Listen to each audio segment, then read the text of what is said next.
Welcome back to my channel, Navigating Midlife Live. I'm Connie Pertula, the Menopause Navigator, and I'm going to talk today about why you do not need a detox, and you probably need support. I'm pretty passionate about this topic.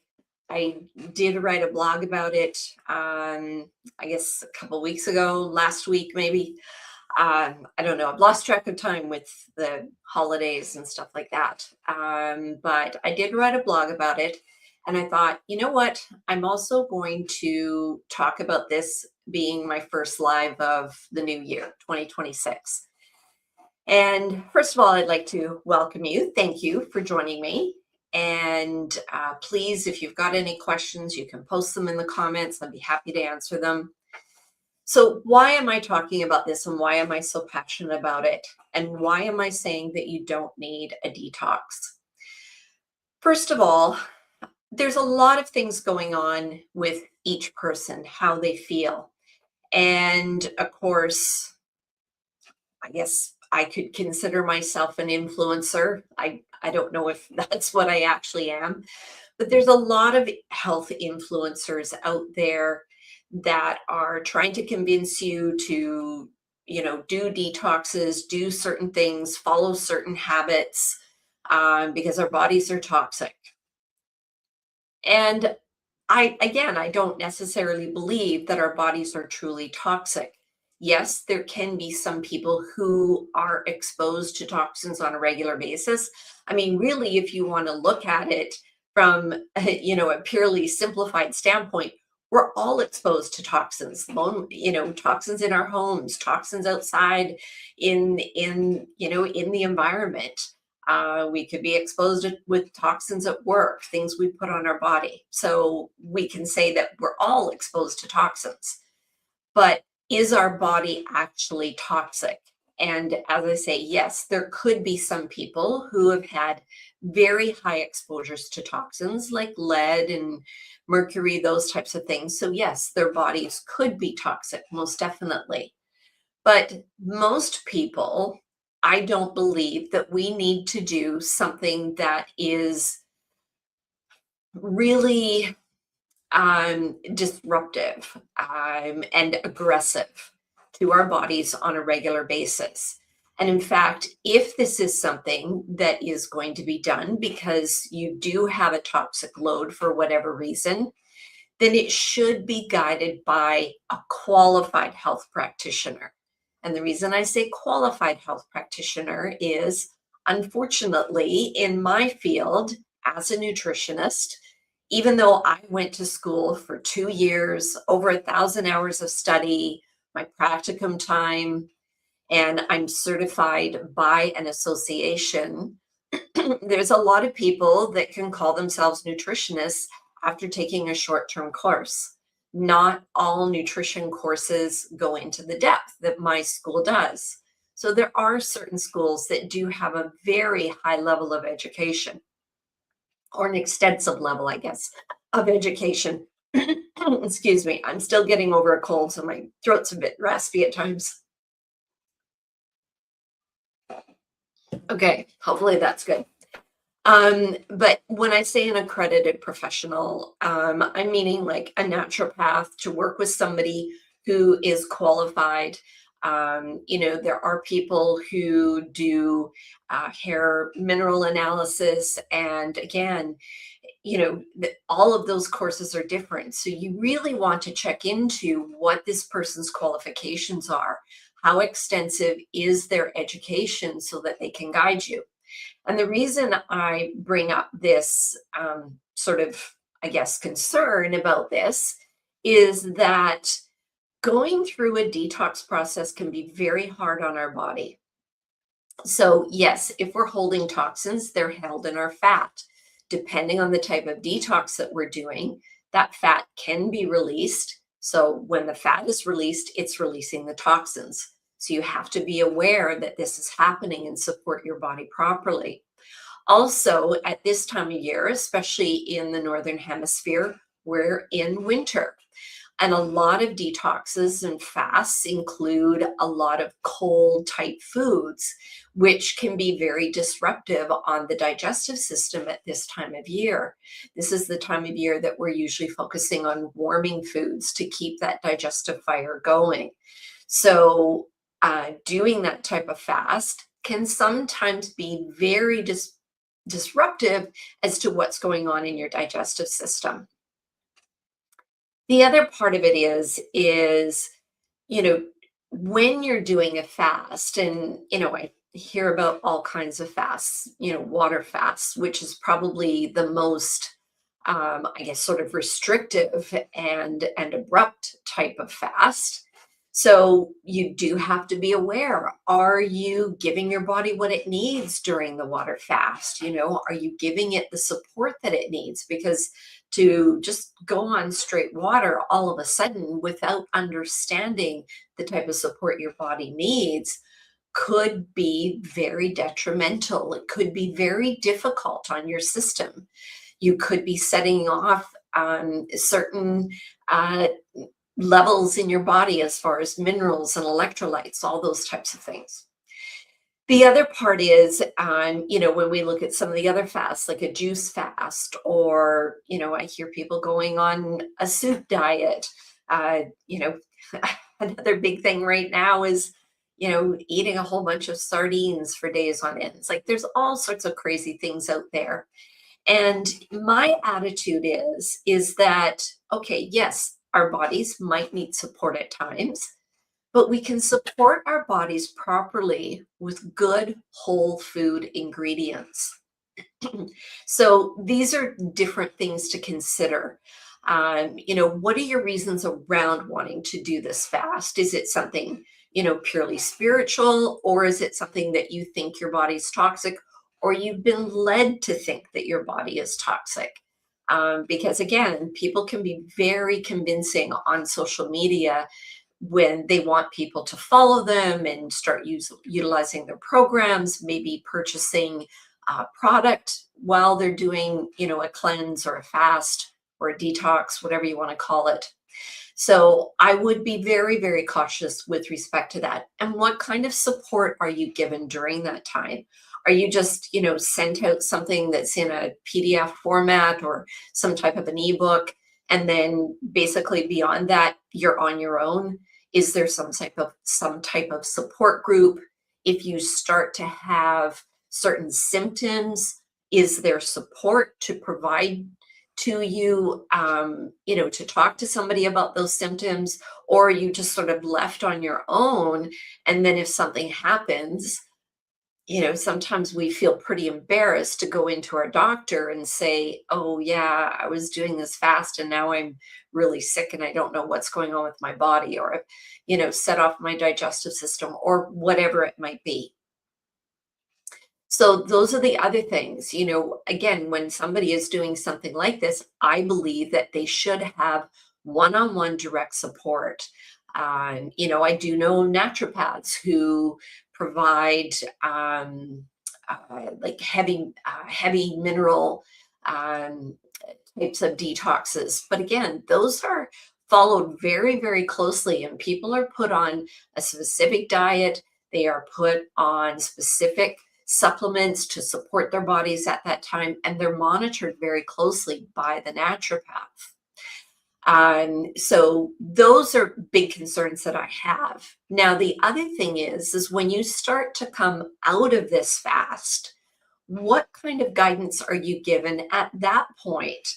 Are you told how to start to reincorporate food? Because based on, whatever type of fast you've been on, a water fast or a juice fast, and then all of a sudden you decide that, you're really hungry and you're going to have this huge meal. Well, just think about all the stress that you're suddenly putting your digestive system under. To give you an example, if you think about going in for a surgery that requires you to completely empty out your system before you go for that surgery, what kind of meals do you get after that? I mean, I haven't been in the hospital for a long time, but years ago, it would start out with, say, something like tea or a juice. They wanted to make sure that your body was able to start to process whatever food, and then you were given very light, bland foods after that. So, there is some there is something to be said about that process. Same thing when you're coming out of a fast, it should be lighter foods that you're eating. In a lot of cases, people will recommend things like salad. Well, again, we're in winter in the northern hemisphere, so a salad could be very cooling to your body and to your digestive system at this time. So that's where, you want to make sure that you're going to get the right support when you're coming out of this fast, that you're given guidance. And again, that's where I believe that you should have that one-on-one support to be able to ask questions directly of your specific situation rather than in just a general group setting. Now, the other part of it is sometimes when people are doing a fast or a detox or a cleanse, again, whatever you want to refer to it as, sometimes a lot of emotion can come up as well too, because you're eating differently. You might be going through a caffeine withdrawal. You might be going through a sugar withdrawal. These things can bring up emotions. And for some people, it can be, um, I mean, it can be somewhat upsetting. They're not sure why they're feeling this way, so that's where you do want to have somebody that you could reach out to and say, I've got these emotions coming up. Could this be related to doing the cleanse? So you do want to have appropriate support with respect to that. The other thing that is really important, you know, when we think about the body and having, say a toxic load or what we're feeling, sometimes we don't always think about what we might be doing or what our lifestyle might be that could be causing us to feel that way. So sometimes when people are, feeling certain digestive issues, or, maybe they're feeling like, they're retaining a lot of fluid, puffy hands, those types of things, feeling a bit lethargic, or, even feeling some pain in our joints or in our muscles. Sometimes people will associate that to being somewhat toxic, that their body needs support. And if we think about, and especially if we think about the time that we just coming out of, Christmas, New Year, all the celebration, probably eating differently, probably not in our regular routine, doing, the activities that we normally do to move our body, we can come out of that time feeling quite lethargic, feeling puffy, maybe somewhat bloated, even feelings a bit achy in our joints, those types of things. Well, a lot of times, all that requires is just getting back to your habits, excuse me, getting back to your habits that support your body. So, getting out and going for a walk, that can do wonders for your body of, just after maybe not moving as much during the holidays. Sorry about that. This is going to be a little bit of a challenge, I can see, but I should get through it. So it could be as simple as moving our bodies, getting back to our regular eating habits. Over the holidays, sometimes we imbibe in libations, which can, make us feel a little stiffer, achy, maybe retain a bit more fluid. If we've had a bit more refined food and sugar, those types of things, again, that can all add to our bodies feeling quite lethargic. So returning to normal habits, getting out, moving our bodies, getting that fresh air, that can make a world of difference. Doesn't mean that you need a detox. You just need to get your body back to the habits that it's used to. The other part that I feel is really important is if we're instilling good habits every day, where we're getting in enough vegetables and good fruit that's not super high in sugar, eating good proteins, getting in good healthy fats. If we instill all of those habits on a regular basis, and as well getting in the movement, getting in proper sleep, then we're supporting our body's own natural detox process.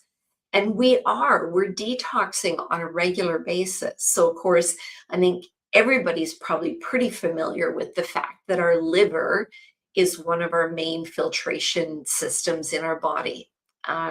It's amazing. It has over 600 functions, but it's constantly filtering our blood. It's breaking things down, removing those toxins, or breaking those toxins down so that they can be removed from our body. Our kidneys, another part of our filtration system. So we're very familiar with our liver and our kidneys, but our skin is one of our detox organs as well too. When we're going out and we're getting a good sweat, well, that's allowing our body to detox. Our lungs are a detox system as well too. They're constantly filtering, and when we're breathing properly, then that allows our body to get rid of certain toxins through our lungs as well too. So as long as we're supporting our body on a regular day, as I say, through good whole food ingredients, some movement, some good sleep, then we are supporting our natural detox system. So I'm going to take a moment here to also talk about my membership. And I don't talk about this often, so I thought I would talk about it now. And then I'll get back into finishing up my thoughts on detoxes. So I do have a monthly membership for women who are navigating the various stages of menopause. So basically from peri all the way to post-menopause. And I hold monthly live sessions on various topics, of course, that pertain directly to menopause. There is a chat group that people can come in and post questions in there that's beyond the monthly calls. And of course, then there are a lot of pieces of information in there. I've broken it down into different sections, so talking about specific topics, and there's a lot of documentation in there that you can refer to with respect to getting support through the menopause process or transition. And you also get access to my recipe database and being able to create your own meal plans. So if that's something of interest to you or you have questions about it, I will post the link down below, or you can reach out to me directly as well too if you've got questions about my monthly membership. But I think it's great value, and you get access to me. And I want to continue to build that community. So I do invite you to check it out and join in. So let's get back to the detoxing and the cleanses. Yeah, I think I've shared the majority of what I'm concerned about when people are thinking about doing detoxes and cleanses. I think that you should be working with somebody who is qualified to lead you through the process. And you do want to check those things out very closely.